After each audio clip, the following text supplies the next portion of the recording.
Alhamdulillah Rabbil Alamin wa bihi nasta'in ala umur dunia wa din. Allahumma salli wa sallim wa barik ala habibir rahman wa sayyidil akwan al-hadir ma'aman salla alaihi fi kulli zaman wa makan wa ala alihi wa sahbihi wa tabi'i bi ihsan.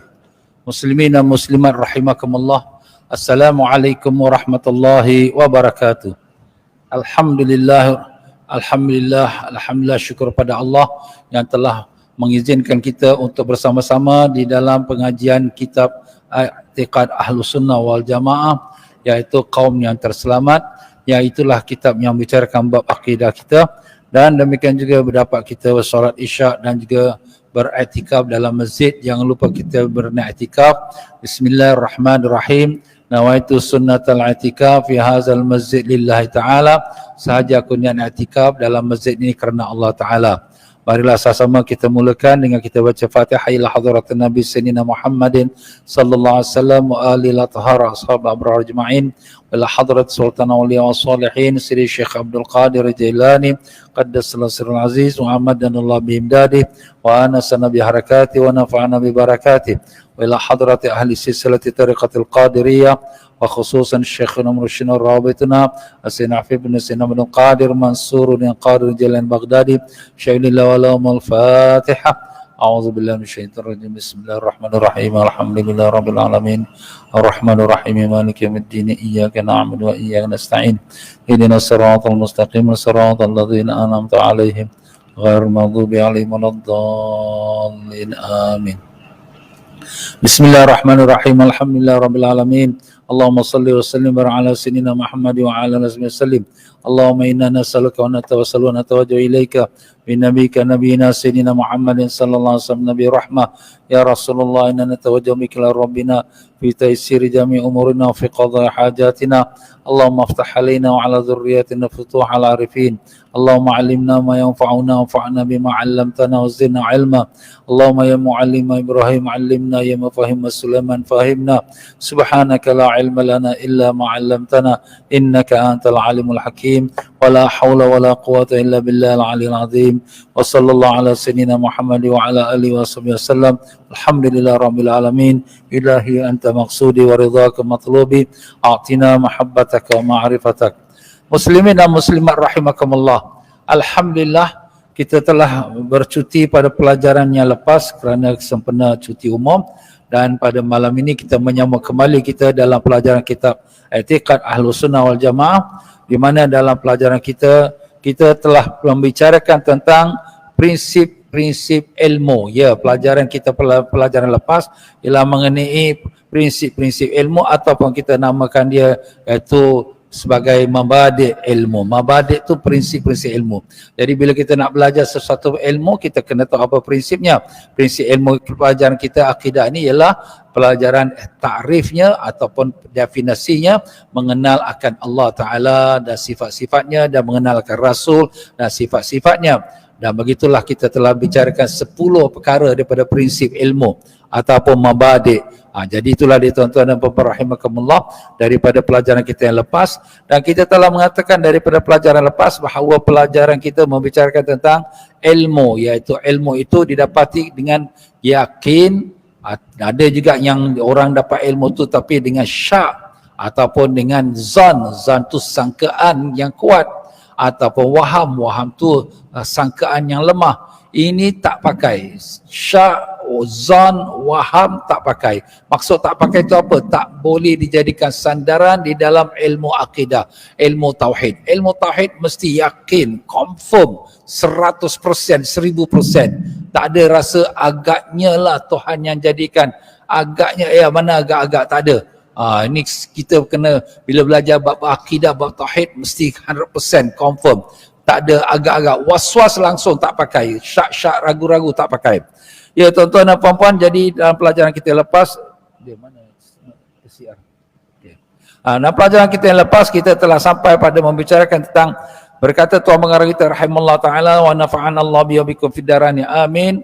iaitu sementara perbuatan bertaklid iaitu mengiktikadkan Allah Ta'ala. Jadi mari kita sama-sama kita membacakan Fatihah kepada Tuan Pengarang kita, yang di mana Tuan Pengarang kita ya Syekh iaitu Sanusi, seorang ulama besar ya, dan juga penterjemahnya dan juga pengolahnya ataupun pembahasannya iaitu yang dinamakan ya Syekh Zainal Abidin Al-Fatani. Semoga Allah Ta'ala angkatkan darjat-darjat mereka dan dilimpahkan rahmat Allah kepada mereka, dan semoga Allah limpahkan rahmat dan semua ulama-ulama kita, para masyayikh kita dengan berkat Nabi sallallahu alaihi wasallam. Al-Fatihah.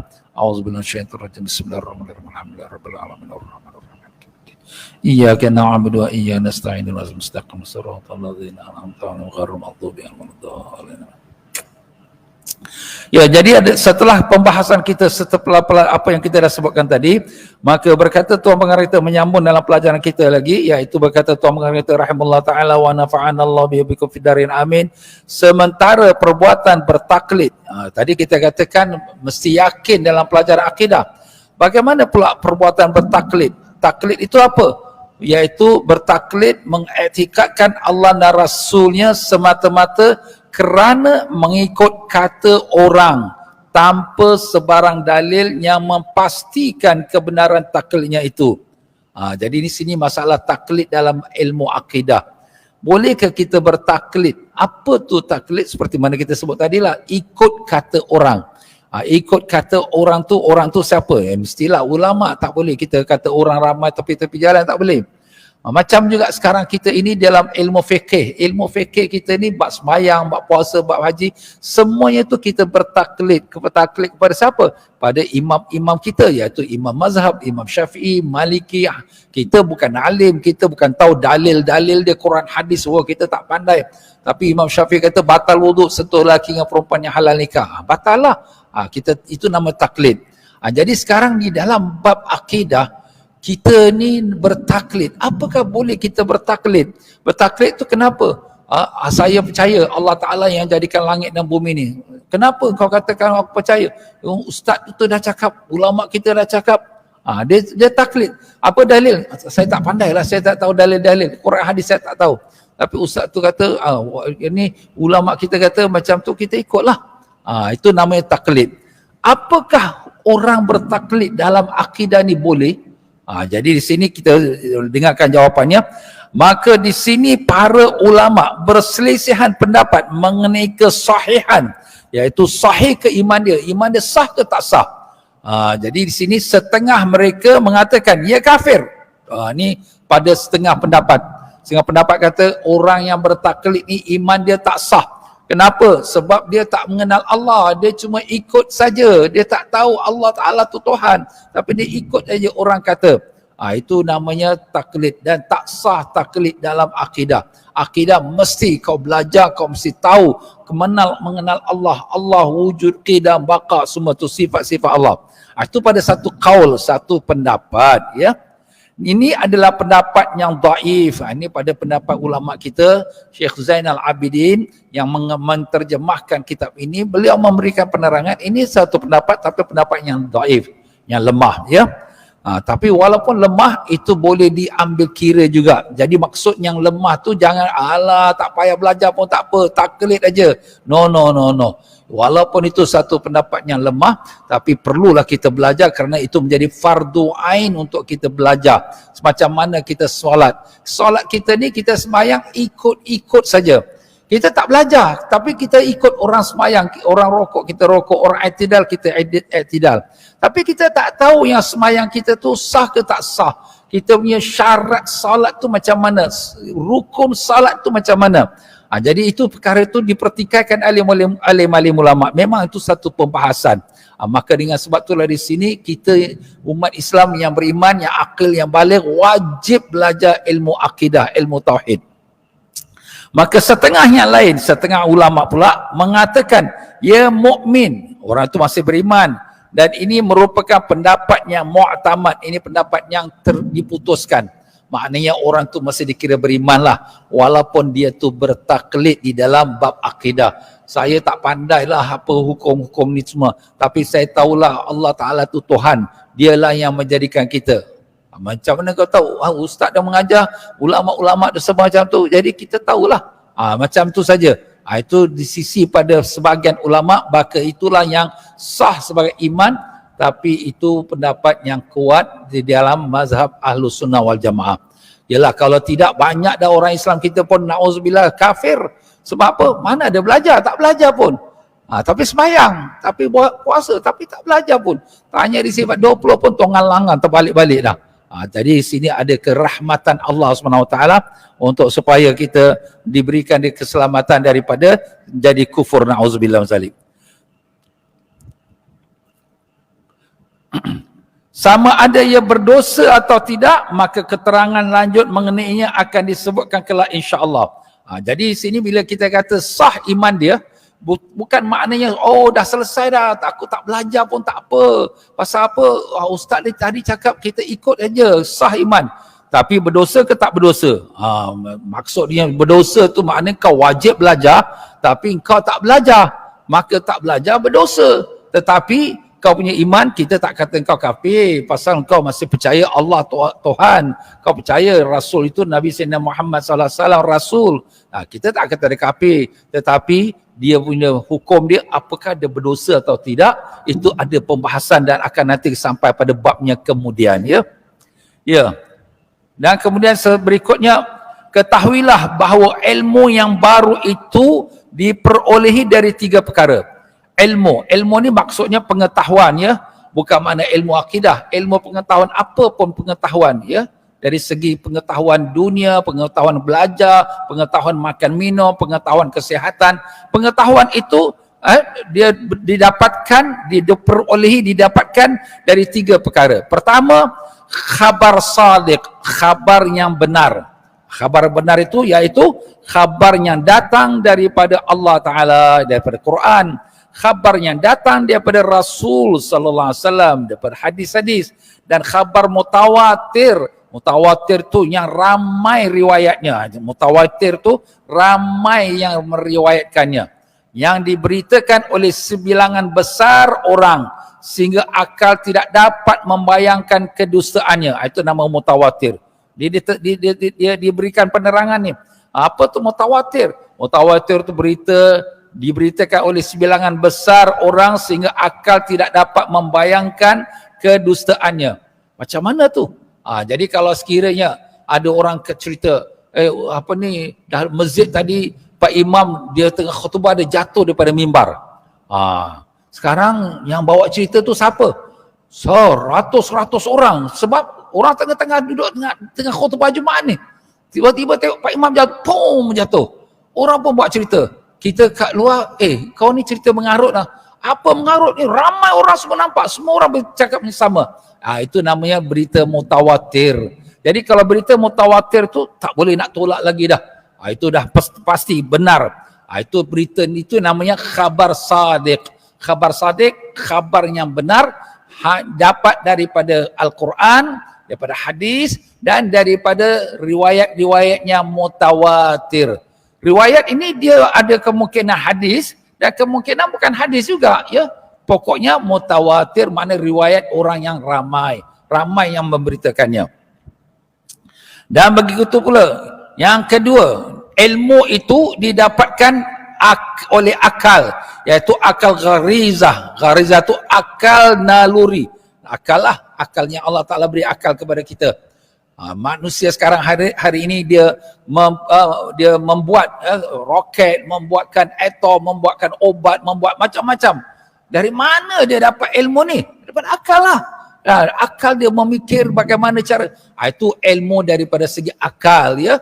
Jadi kita dah sebut tadi, ilmu tu ada 3 perkara, dapat daripada 3 perkara, daripada khabar sadiq, keduanya daripada akal, yang ketiganya panca indera yang 5 yang sihat, iaitu lihat, iaitu mata, dengar, iaitu telinga, cium, iaitu hidung kita, rasa lidah kita, dan sentuh, iaitu tangan kita dan tubuh badan kita. Jadi semua ni dinamakan panca indera. Panca indera tu 5 perkara lah, iaitu mata, telinga, hidung, lidah, dan rasa kaki tangan kita, ya, sentuh kita. Jadi macam mana tu boleh dikatakan dia ilmu pula ataupun pengetahuan? Sebab penglihatan yang kuat menyebabkan mata dapat melihat rupa dan warna dengan syarat ada cahaya. Yelah, kita nampak Ali, mana kau tahu itu Ali? Itu dia, pasal ada cahaya. Anda nampak dengan apa? Dengan mata. Jadi ada ilmu yang kita tahu Ali ada kat situ, umpamanya. Begitu pula kita mengatakan pendengaran yang kuat menyebabkan telinga boleh mendengar segala suara. Kau dengar tadi imam baca surah apa? Surah Wadduha. Mana kau tahu? Aku dengar suara dia nyaring. Jadi itu pengetahuan dia daripada pendengaran, ya. Dan begitulah seterusnya, ya. Dan cium yang kuat menyebabkan deria ni, deria saya tak tahu bahasa Melayu lama, tapi dan cium yang kuat menyebabkan hidung dapat menghidu segala yang berbau. Alamak, dia tu bau wangi . Mana kau tahu? Aku sebelah dia, hidung aku bau. Nampak hidung. Hidung tu menjadikan sebab untuk dapat ilmu pengetahuan tentang wangi. Seumpamanya. Dan rasa yang kuat. Rasa yang kuat menyebabkan lidah dapat merasai segala perkara yang mempunyai rasa seperti manis, masam atau sebagainya. Itu lidah. Dan deria serta sentuhan. Dan sentuhan yang kuat dapat di seluruh tubuh badan. Yang mana dengannya dirasa keadaan hangat, sejuk, licin, kasar dan seumpamanya. Ini tubuh badan kita lah. Badan kita rasa panas. Panas cuaca ni. Mana dapat kau ilmu tu? Kau kata panas. Sebab cuaca panas. Badan aku dapat rasa dia punya kepanasan degree dia. Umpamanya.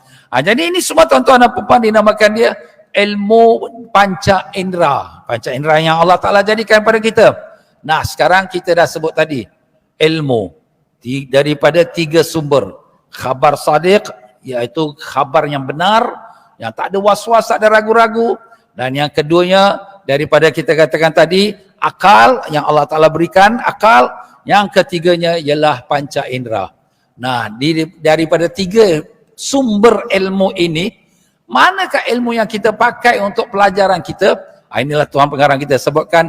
Tetapi yang sedia maklum, ialah ilmu yang mengenalkan Allah Ta'ala dan Rasulullah Sallallahu Alaihi Wasallam.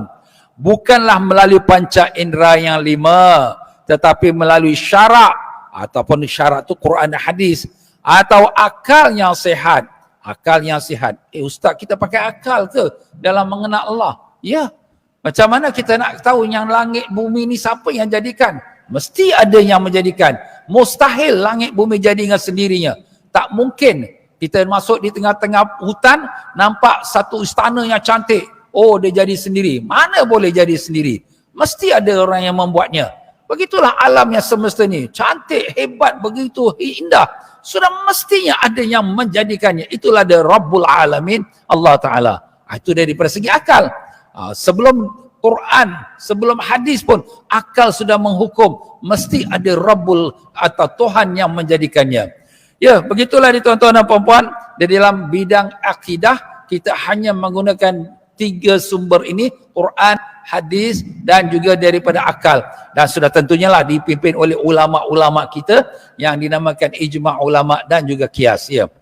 Ilmu yang diperolehi dengan salah satu daripada 3 cara tu, iaitu daripada Quran, hadis dan juga akal, kadang-kadang berupa tasawur. Tasawur, apa pula ni tasawur? Dan kadang-kadang berupa tasdik. Tasdik tu confirm. Tasdik kita dah sebut lah. Tasdik tu confirm. Maka apa tu tasawur? Tasawur tu, ya di sini ialah menganggap sesuatu tanpa dapat diputuskan hukum pengenalannya. Dengan nafi dan isbat, seperti kita anggapkan alam ini sebagai segala yang wujud selain Allah.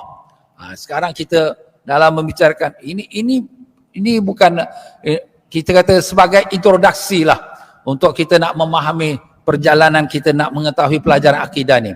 Tasawur tu makna dari segi bahasa terjemah pergambaran, gambaran. Jadi gambaran langit, bulan, bintang, cakrawala. Kita nampak tak cakrawala? Kita tak nampak, kita hanya duduk kat bumi. Mungkin ada lagi bintang-bintang lain lagi. Mungkin ada lagi matahari-matahari yang lain. Dalam kajian para kita katakan saintis-saintis, mereka mengatakan kita ni, galaksi ni, yang satu matahari beberapa kita katakan planet yang berputar kelilingnya, ada lagi galaksi yang lain juga dengan mataharinya, ada lagi, bahkan banyak lagi. Subhanallah, kita nak nampak tak nampak, tapi itulah gambarannya. Pokoknya kita yakin selain daripada Allah, semuanya adalah makhluk ciptaan Allah. Yakin, tapi yakin dengan tasawur, dengan kita gambarkannya. Itulah maksud tadi yang digambarkan. Jadi kita tak ada nak menolak, ini mana mustahil ni Allah Ta'ala jadikan. Tak ada. Memang Allah Maha berkuasa. Wa huwa ala kulli syai'in qadir. Dia di atas genap sesuatu sangat berkuasa. Dia boleh jadikan apa pun saja. Innama amru idza arada syai'an ayaqula lahu kun fayakun. Urusan Allah bila dia nak jadikan sesuatu, dia hanya kata kun, jadi. Jadilah segalanya. Tak perlu nak hantar orang, nak fomen, nak kontraktor, tak ada. Allah Ta'ala melakukan segala-galanya dengan hanya perintahnya saja. Allahu Akbar. Baik. Dan arti tasdik ialah mengetahui sesuatu serta boleh memutuskan hukum pengenalannya dengan nafi dan isbatnya. Seperti kita mengetahui sifat qadim bagi Allah. Dan kita hukumkan sifat qadim tu sabit. Sabit tu apa? Tetap, sudah pasti bagi Allah. Dan sifat baru itu ternafi daripada Allah. Sifat baru tu apa? Makna Allah tu baru. Itu mustahil, nafi, ternafi daripada Allah. Jadi kalau sekiranya kita mengatakan tasdik. Tasdik tu apa? Kita dah confirm 100%, 1000%. Itu tasdik. Itulah pelajaran yang kita nak ikuti dalam pelajaran akidah, iaitu mesti kita confirm, kita yakin, tasdik. Dan bila kata tasdik tu, sudah pastinya Allah Ta'ala tu seperti apa yang disebut Allahu wujud. Memang Allah wujud. Wujudnya Allah Ta'ala tu qadim. Qadim tu apa? Sudah sedia ada. Jadi kalau sudah sedia ada, kalau selain daripada Allah, selain pada Allah semuanya namanya baru. Seperti kita, planet ini, bumi, langit, bulan bintang. Ustaz, langit, bulan bintang ni mungkin dah juta-juta tahun. Ya, walaupun juta tahun, tetap namanya baru. Kenapa? Sebab dia baru dijadikan. Asalnya tak ada. Allah Ta'ala Subhanahu Wa Ta'ala, sebagaimana kata Nabi Sallallahu Alaihi Wasallam, Allah Ta'ala, Nabi Sallallahu Alaihi Wasallam mengatakan, kan Allah wa huwa ala kulli wa huwa kan Allah wa lam yakun lahu syai'un ma'af. Adalah Allah sudah sedia ada dan tak ada satu pun yang berserta dengan Allah. Tak ada satu pun. Dan pertama sekali yang Allah Ta'ala jadikan ialah nur Nabi kita Sayyidina Muhammad sallallahu alaihi wasallam. Jadi sebelum ada langit, bulan, bintang, sebelum ada apa pun, Allah sudah sedia ada. Jadi kita tak boleh kata Allah tu baru, sebab dia sudah memang sedia ada. Itulah namanya qadim. Qadim tu maknanya sudah sedia ada. Manakala pula kalau sekira selain daripada Allah, selain daripada Allah semuanya baru. Jadi kalau begitu, kita isbatkan, kita tetapkan, kita confirmkan Allah Ta'ala tu qadim, dan kita nafikan. Nafi itu kita tolak bahawa Allah itu baru. Itulah maksud daripada kata-kata Tuan Pengarang kita itu, iaitu kita mengisbatkan sifat qadim bagi Allah, dan sifat baru itu ternafi, ditolak daripada Allah Ta'ala. Wallahu a'lam.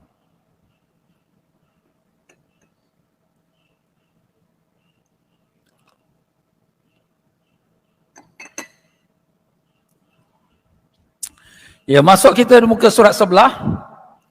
Jadi sekarang setelah Tuan Pengarang kita meletakkan beberapa mukaddimah atau pembukaan, maka masuklah dia dalam mengenali usuluddin dalam syariat Islam. Fasal pertama, mengenal usuluddin dalam syariat Islam.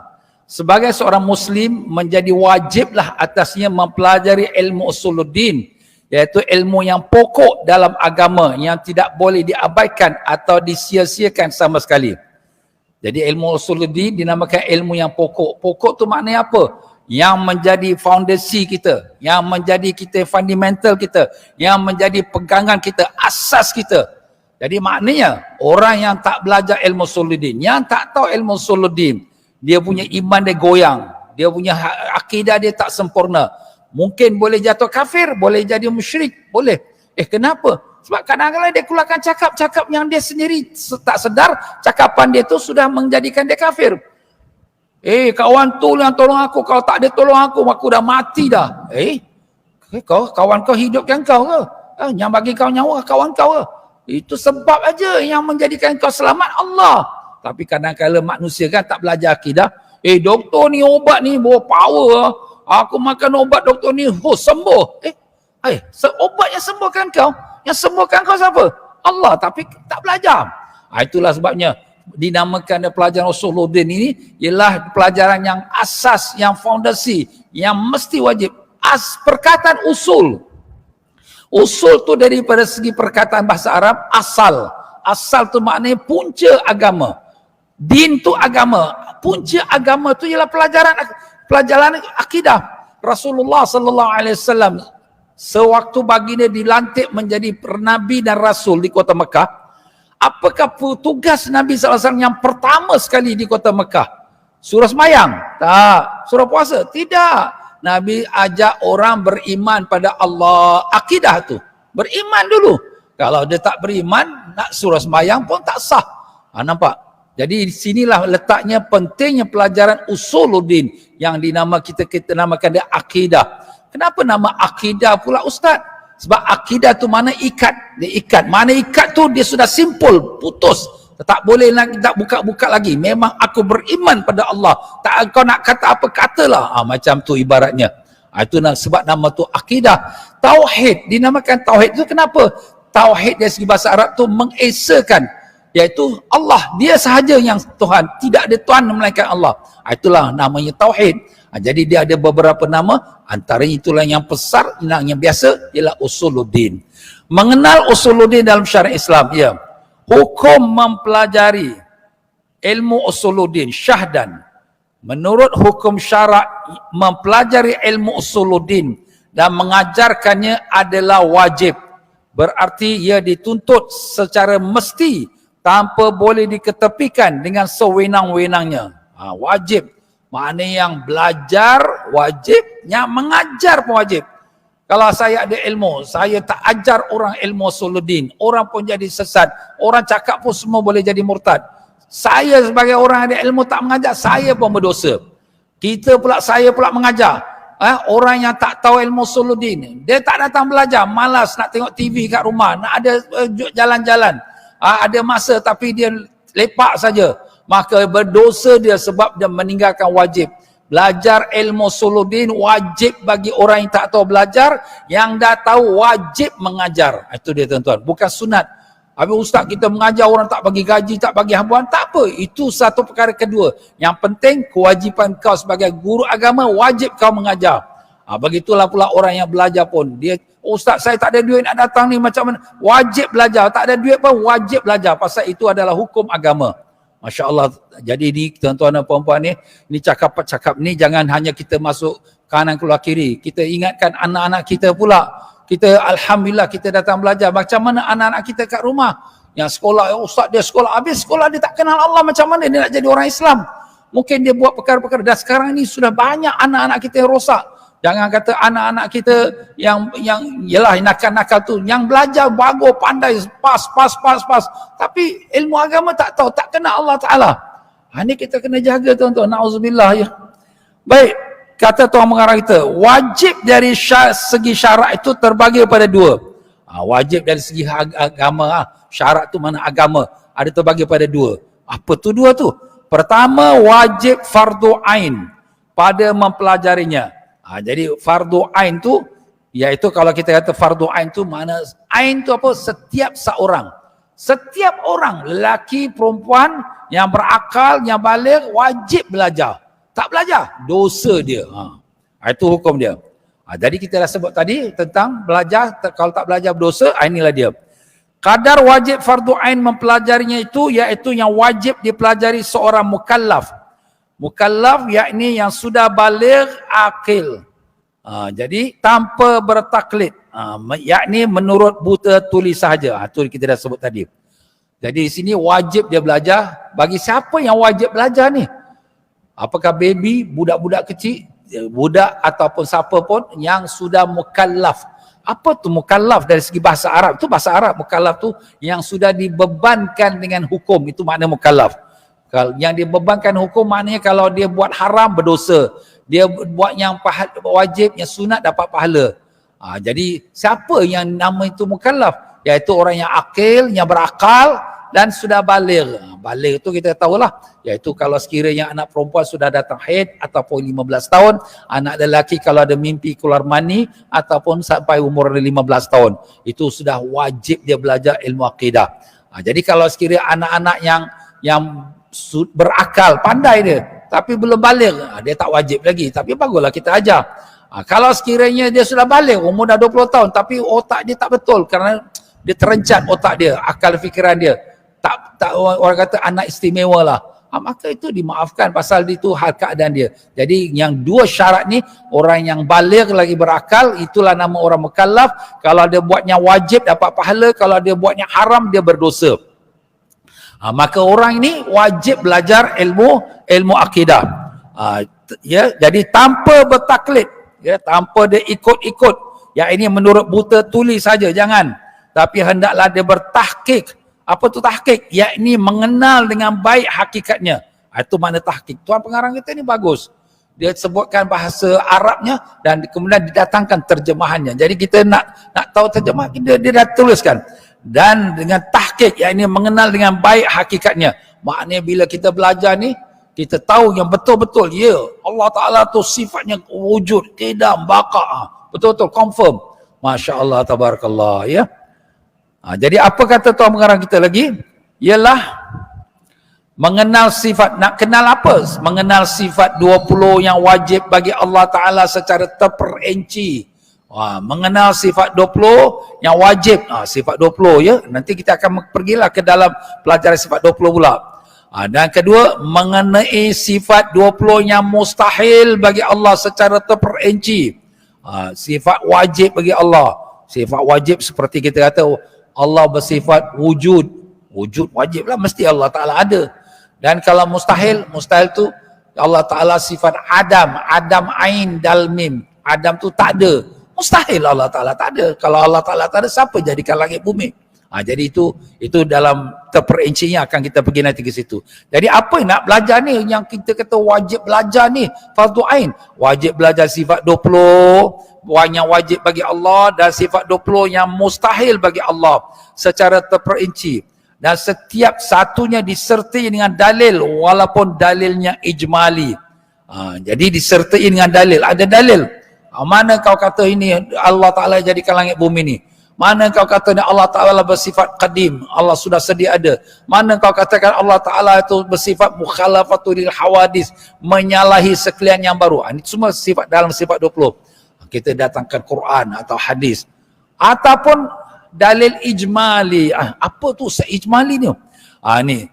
Ataupun walaupun dalil yang ijmali. Ijmali atau ringkas. Seperti mengisbatkan sifat 20 itu dengan dalil alam itu. Kejadian baru. Serta tidak berupaya menetapkan sumber dalil. Jadi dia menetapkan, apa dalil kau Allah Ta'ala ada? Dalilnya alam itu kejadiannya baru. Alam ni ada. Macam mana boleh ada alam ni kalau sekiranya tak ada Tuhan yang menjadikan dia? Itu satu dalil. Itu dalil dari segi akal lah kita kata tadi kan.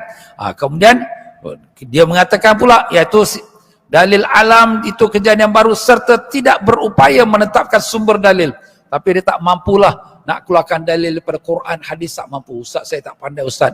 Tapi saya tahu ni, alam ini semua Allah Ta'ala yang jadikan. Dialah Tuhan yang menjadikan segala-galanya. La ilaha illallah. Tiada Tuhan melainkan Allah. Jadi itu sudah sebagai mencukupi untuk orang-orang yang awam.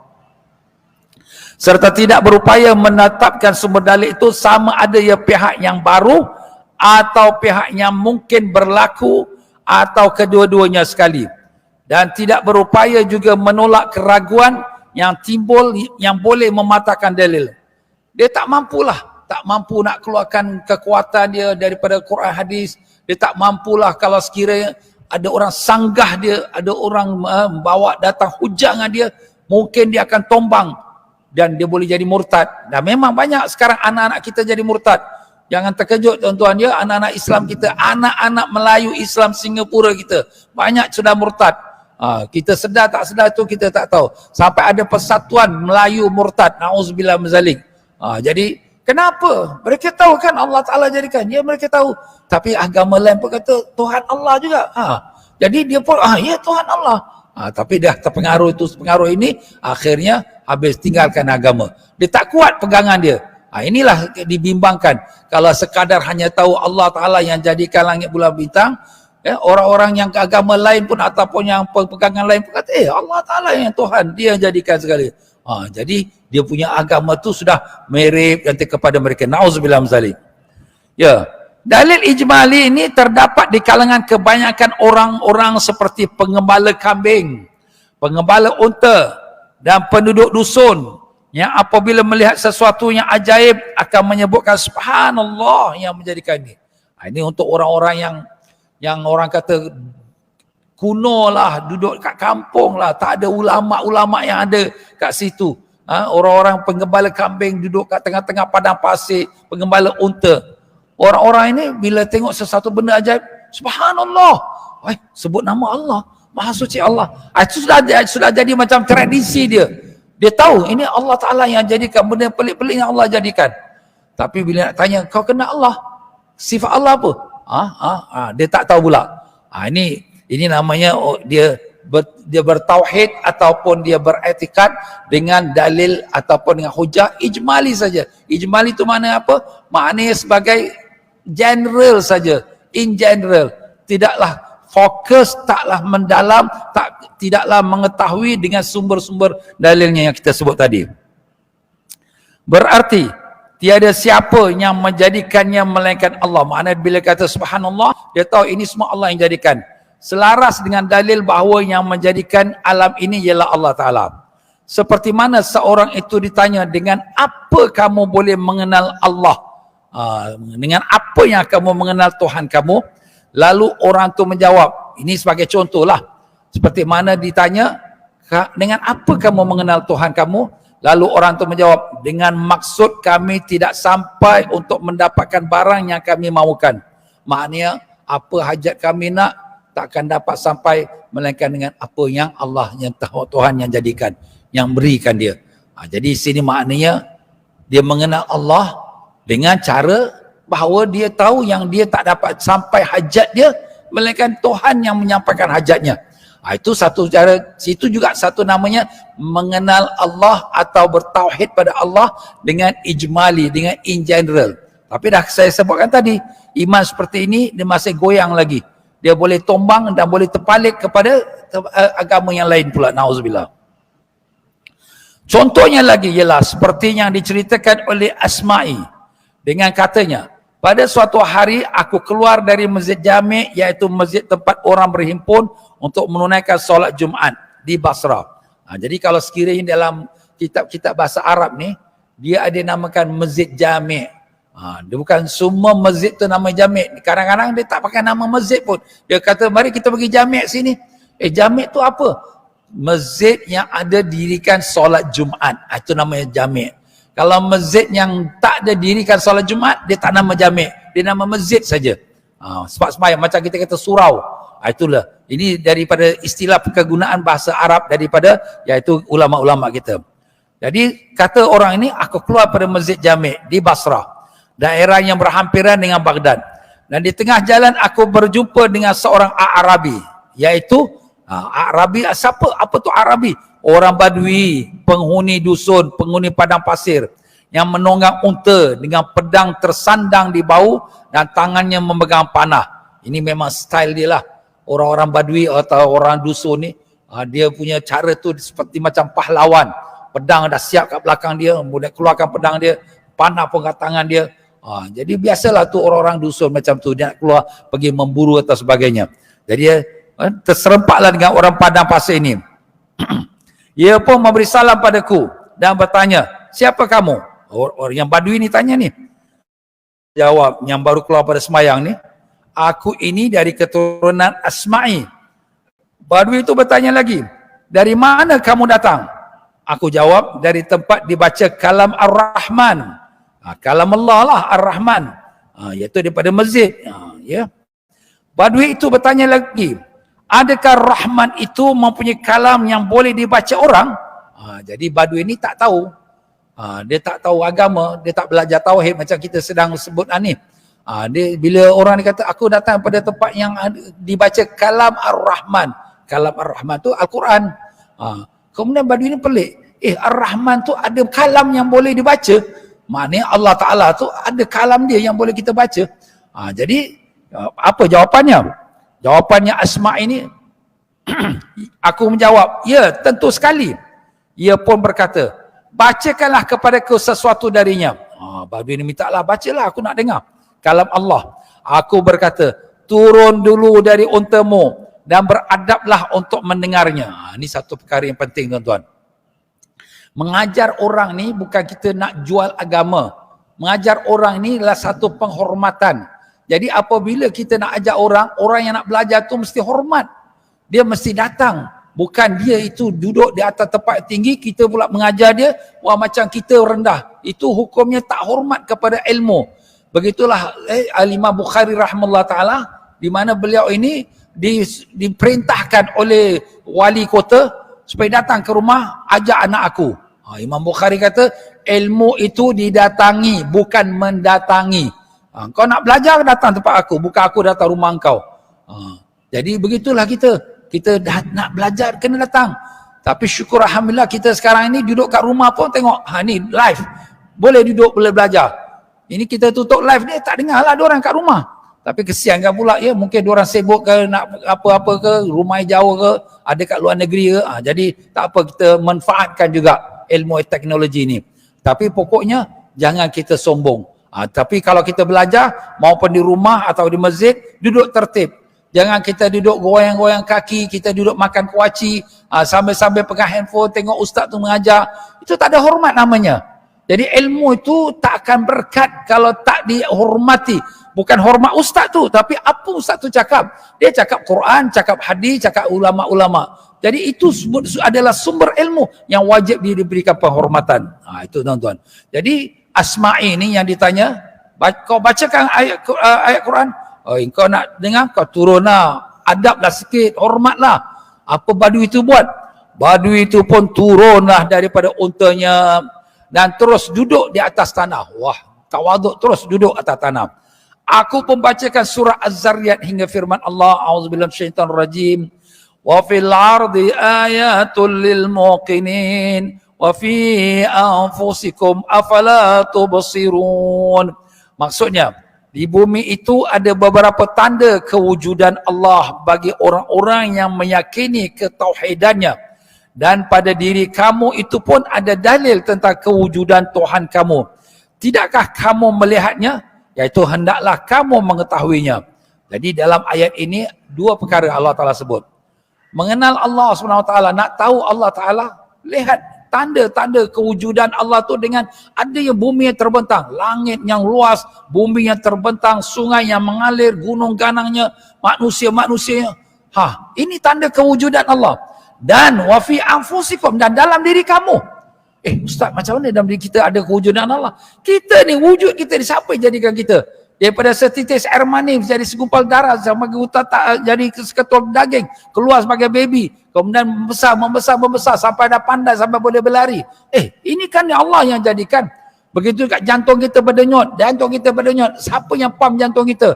Setiap hari 124,000 nafas kita keluar masuk. 124,000 nafas kita keluar masuk setiap hari 24 jam. Siapa yang gerakkan dia? Kalau kita nak gerakkan, tak boleh tidur kita. Tarik nafas. Habislah kita. Susah. Tapi Allah gerakkan automatik. Darah kita mengalir seluruh badan. Masya Allah. Semua nikmat ini, siapa yang jadikan? Kita sendiri tak mampu lakukan. Suara kita keluar ni. Mana voice kita yang keluar? Allah Ta'ala jadikan. Subhanallah. Kita boleh dengar pula. Ada orang ada telinga tak boleh dengar. Ada orang ada mata tak boleh melihat. Kita boleh melihat. Siapa yang jadikan mata? Itulah dia Allah Ta'ala katakan, wa fi anfusikum afala tubsirun. Dalam diri kamu itu tanda-tanda kewujudan Allah, tidakkah kamu perhatikannya?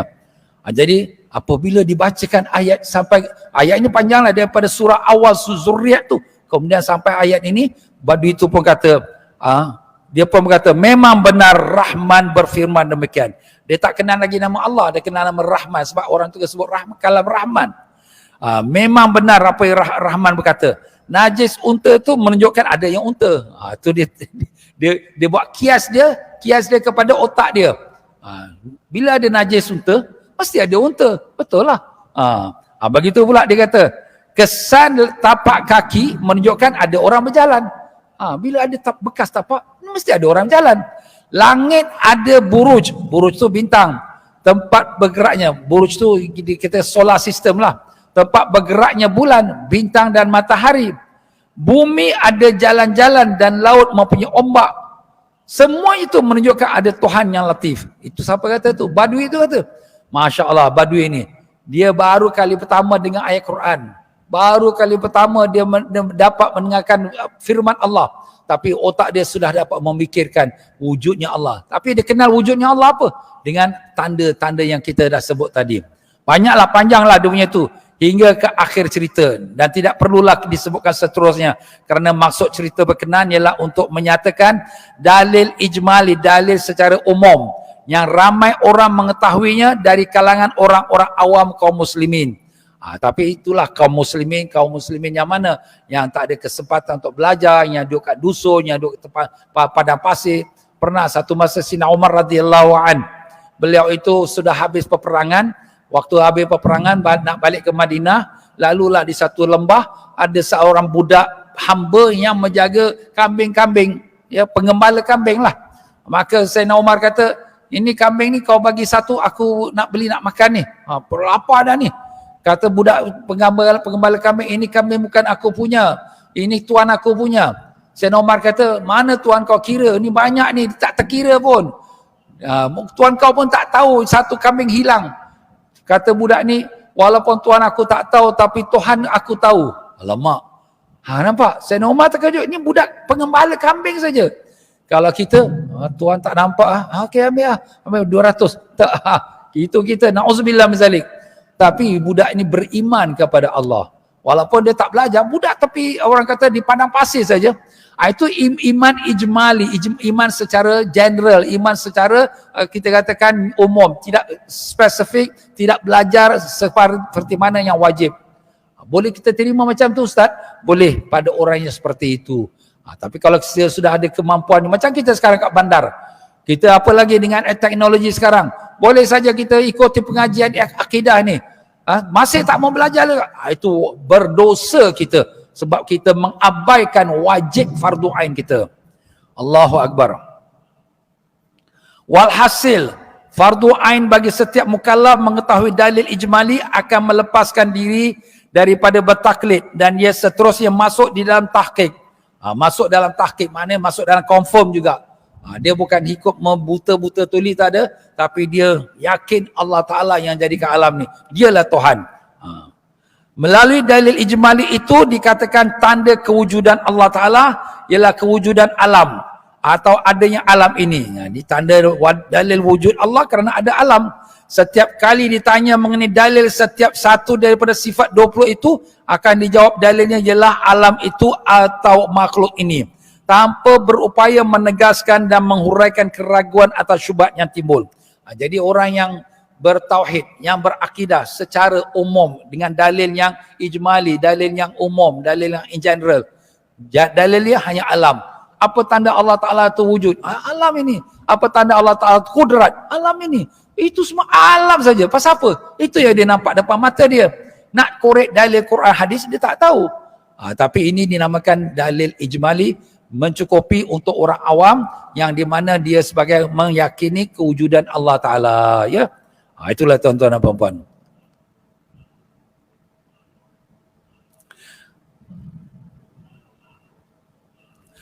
Keduanya ialah wajib fardu kifayah. Tadi kita sebut fardu ain. Ini masuk kita yang kedua wajib fardu kifayah. Wallahu a'lam. Kita bersitulah tuan-tuan dan puan-puan ya. Masa kita ni sangat cemburu pada kita. Jadi begitulah dia tuan-tuan dan puan-puan rahimakumullah, pengajian kita pada malam ini. Kita mengenalkan diri kita kepada apakah sumber ilmu, dan kemudian kita telah mengenalkan diri kita kepada pelajaran ilmu akidah itu apa hukumnya, yang fardu ain, dan apa maksud fardu ain dan apa yang diwajibkan dia belajar sifat 20, mengenal Allah dan juga yang wajib dan yang mustahil. Dan kemudian kita telah mengenalkan beriman ataupun mempercayai kewujudan Allah hanya dengan taklid ataupun kita kata ijmali secara umum.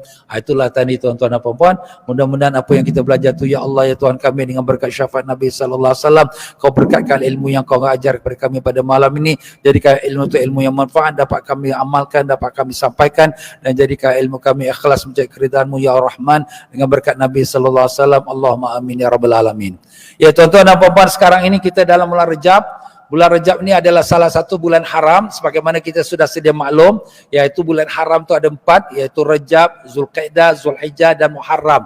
Dan kelebihan bulan Rejab dan bulan-bulan haram ni, siapa yang puasa 1 hari dalam bulan Rejab atau bulan-bulan haram, dikurniakan pahala 30 hari puasa bulan yang lain. Baik, bagusnya kalau kita puasa bulan Rejab. Dan apalagi kalau kita puasa pada bulan Rejab, Khamis, Jumaat, Sabtu, 3 hari berturut-turut. Bulan Rejab atau bulan-bulan haram yang lain ialah dikurniakan, dituliskan bagi dia pahala 900 tahun untuk setiap 1 hari. Wow, 900 tahun. Umur kita tak sampai 900 tahun. Untuk setiap 1 hari. Kalau 3 hari, 2,700 tahun. Ini disebutkan dalam riwayat yang disebutkan oleh Imam Ghazali rahimahullah ta'ala dalam kitab Ihya Ulumuddin. Kalau siapa yang mampu buatlah, siapa tak mampu terserahlah masing-masing ya. Itu atas kemampuan diri sendirilah. Dan demikian pula bulan Rejab ini bulan yang istimewa, kerana bulan inilah bulan yang Allah Subhanahu Wa Taala telah muliakan alam ini dengan kezahiran Nabi kita sallallahu alaihi wasallam, perpindahan daripada ayahnya kepada ibunya, iaitu pada bulan Rejab. Sayyidina Abdullah bin Abdul Muttalib, bapa Nabi SAW radhiyallahu an, dan ibu Nabi SAW Sayyidatina Aminah binti Wahab radhiyallahu anha. Kedua mereka dijodohkan pada bulan Rejab, dan pertemuan suami isteri itu pertama sekali bertemu iaitu pada malam Jumaat bulan Rejab. Dan pada malam Jumaat bulan Rejab itu Allah SWT membuatkan pengisytiharan. Ya Jibril, beritahu pada seluruh alam bahawa pada malam ini aku akan pindahkan nur yang aku simpan selama ini, berpindah daripada sulbi ayahnya kepada rahim ibunya. Jadi Jibril pun beritahu pada semua alam, langit, bulan, bintang, pokok, batu, kayu, haiwan, semua mengetahuinya, melainkan 2 saja makhluknya tak dengar, iaitu jin dan manusia. Dan kemudian semua makhluk bila dengar, semua gembira. Kenapa? Semua sudah tahu bahawa Nabi akhir zaman ini adalah Nabi yang istimewa, yang membawa rahmat kepada alam seluruhnya. Jadi rahmat itu meliputi semua makhluk, langit, bulan, bintang, haiwan, pokok, batu, kayu, semua mendapatkan rahmat daripada Nabi kita sallallahu alaihi wasallam. Dan kemudian Allah perintahkan pada malaikat Ridwan yang menjaga syurga, perintahkan semua bidadari-bidadari syurga berhias, cantikkan syurga untuk menyambut malam ini, malam perpindahan nur cahaya Nabi SAW daripada tulang sulbi ayahnya kepada ibunya. Jadi berlaku tu bila? Pada bulan Rejab tuan-tuan. Dan bulan Rejab juga bulan yang paling istimewa, kerana bulan inilah yang di mana Allah Ta'ala telah membawa Nabi SAW dalam satu peristiwa yang tak pernah berlaku dan takkan berlaku pada siapapun, iaitulah peristiwa Isra' dan Mi'raj. Di mana Nabi kita sallallahu alaihi wasallam melepasi daripada langit, bulan, bintang, kursi, arash, lepas daripada seluruh segala-galanya alam ini. Subhanallah, kita manusia berbangga, bermegah sampai bulan lah, sampai Maris lah. Tapi Nabi melepasi segala-galanya, melebihi daripada arash lagi. Sampai kepada Sidratul Muntaha, sampai ke tempatnya di mana tak boleh Jibril melangkah masuk. Sampai Jibril kata, ya Muhammad, sampai sini saja aku. Kalau satu langkah lagi aku masuk, aku akan hangus terbakar. Engkau pergilah menghadap pada Tuhan Rabbul Alamin. Begitulah dia tuan-tuan dan puan-puan rahimakumullah. Bulan inilah dia bulan yang istimewa, bulan Rejab. Jadi sebab itulah dinamakan bulan Rejab ni Syahrullah, bulan Allah. Dan bulan Syaban dinamakannya Syahri, iaitu bulan aku, Nabi kata. Dan bulan Ramadan dinamakannya Syahrul Ummati, bulan umatku. Jadi dalam bulan Rejab kita banyakkan istighfar, banyakkan kita minta ampun pada Allah. Sebab bulan Rejab ni sebagai permulaan persediaan untuk kita nak masuk kepada bulan Ramadan. Ibarat kata bulan Rejab ni kita bersihkan diri kita, dan kemudian kita masuk bulan Syaban, kita hiaskan diri kita, dan kita masuk bulan Ramadan untuk kita mendapatkan ganjaran-ganjaran dari Allah Ta'ala. Sebab tu alim ulama kita mengatakan siapa yang mengamalkan amalan-amalan soleh dan juga menjaga adab dan tata tertib bulan Rejab, Allah akan berikan dia taufik sampai bulan Syaban. Dan kalau dia jaga adab tertibnya pada bulan Sya'ban, Allah akan beri dia taufik sampai bulan Ramadan. Dan kalau dia jaga adab tertib bulan Ramadan, Allah akan sampaikan dia pada Ramadan yang akan datang. Sebab itulah sini Nabi kita sallallahu alaihi wasallam bila masuk bulan Rajab, Nabi berdoa, Allahumma barik lana fi Rajab wa Sya'ban wa ballighna Ramadan. Mari kita baca sama. Allahumma barik lana fi Rajab wa Sya'ban wa ballighna Ramadan. Allahumma barik lana fi Rajab wa Sya'ban wa ballighna Ramadan. Ya Allah, berkatkanlah kami pada bulan Rajab dan Sya'ban dan sampaikanlah kami kepada bulan Ramadan. Amin ya rabbal alamin. Jadi bulan Rajab ni sepertilah kita kata kita menanam benih, bulan Sya'ban kita menjiruskan dia, kita jagakan benih yang kita tanam, dan bulan Ramadan kita menuai ambil hasil dia. Itu kalau kita tak tanam sekarang, kita tak akan dapat hasilnya. Jadi sekarang ni bulan Rajab, banyakkan istighfar. Paling-paling sikit kita baca istighfar 70 kali pagi, 70 kali petang. Bacaannya senang saja. Rabbighfirli warhamni wa tub alayya. Mari kita baca sama. Rabbighfirli warhamni wa tub alayya. Rabbighfirli warhamni wa tub alayya. Rabbighfirli warhamni wa tub alayya. Kita bacakan tu 70 kali pagi, 70 kali petang. Tak sampai 2 minit pun 70 kali tu. Sekejap aja Rabbighfirli warhamni wa tub alayya Rabbighfirli. Tapi jangan bacakan lidah sehingga hati pun kita ingat, ya Allah ampunkan aku, ya Allah rahmatkan aku, ya Allah terimalah taubatku. Itu dia tuan-tuan.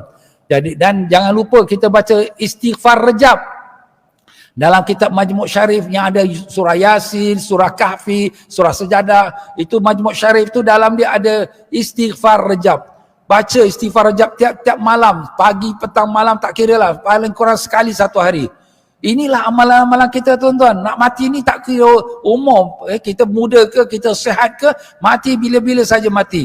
Jadi sekarang ni bulan Rajab, bulan istighfar, minta ampun pada Allah Ta'ala. Tinggalkan semua maksiat-maksiat, ingat gambar-gambar maksiat, semua pergaulan-pergaulan maksiat semua tinggalkan. Tumpukan kita kepada Allah Ta'ala. Kita pergi kerja, balik, tumpukan dengan Allah Ta'ala. Datang belajar, balik, kita tumpukan dengan Allah. Bangun solat tahajud, minta ampun dengan Allah Ta'ala. Inilah dia bulan Rajab tuan-tuan dan puan-puan. Baiklah tuan-tuan dan puan-puan, itu saja untuk kita pada malam ni. Maaf sajalah dalam penyampaian saya kalau ada tersilap kata, terkasar bahasa, tersinggung perasaan. Mana yang benar semua itu daripada Allah Ta'ala, yang mana salah silap itu pada kelemahan saya. Marilah sama-sama kita baca istighfar, mohon ampun pada Allah. Astaghfirullahalazim. Astaghfirullahalazim. Astaghfirullahalazim. Subhanakallahumma wa bihamdika asyhadu an la ilaha illa anta astaghfiruka wa atubu ilaik. Ya tuan-tuan dan puan-puan, jangan lupa pengajian kita malam ni adalah merupakan daripada seksi dakwahnya Masjid An-Nur Singapura. Marilah sama-sama kita menabung kepada tabung masjid, dan yang di rumah pun boleh juga dengan transfer kepada akaun masjid. Sekian saja, wabillahi taufiq wal hidayah. Wassalamualaikum warahmatullahi wabarakatuh.